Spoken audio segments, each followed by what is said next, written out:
I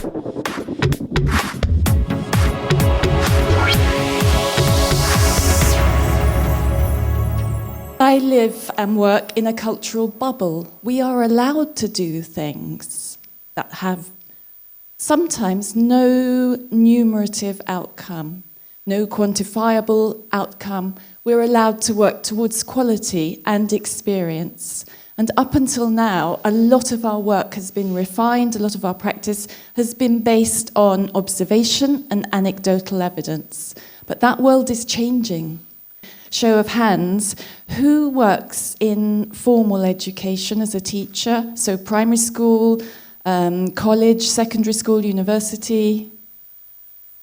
Okay, and who works professionally as an artist? Musician, dancer, painter, writer. Thank you. And who works in arts organisations? Theatres, museums, galleries.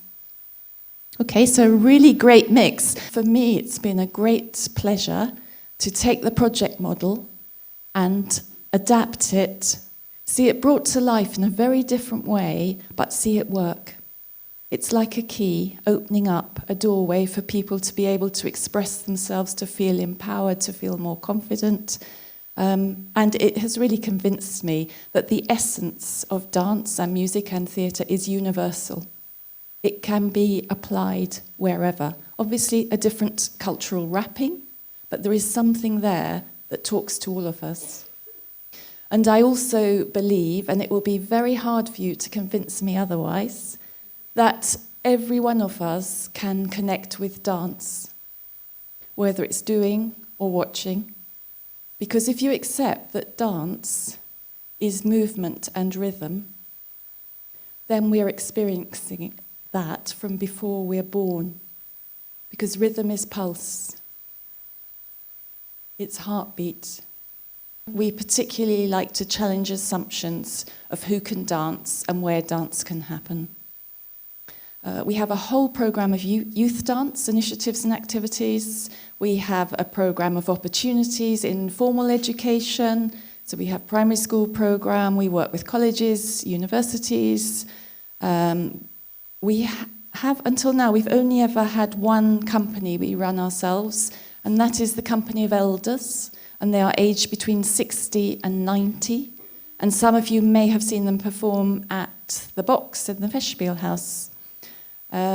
And that's one of the things I do. I run the company, and we try and work with our local community, and that is the dance community, the educational community, and our geographical community. And we perform in the community as well as in the theatre. We met with all the people a month later, and the evaluators reported back to me that some of them said that the project had made them depressed. And when we looked into it, what had happened, and you will all have experiences in your own lives of this, is that they had been working towards something, and the everyday problems of life get pushed to one side. You feel like you're with this family because you are united. You feel new, you feel re-energized, you see that you have a role, you have something important to contribute. And then you have the performance, you have everything that comes with that, and the next day you wake up in bed, what am I going to do today?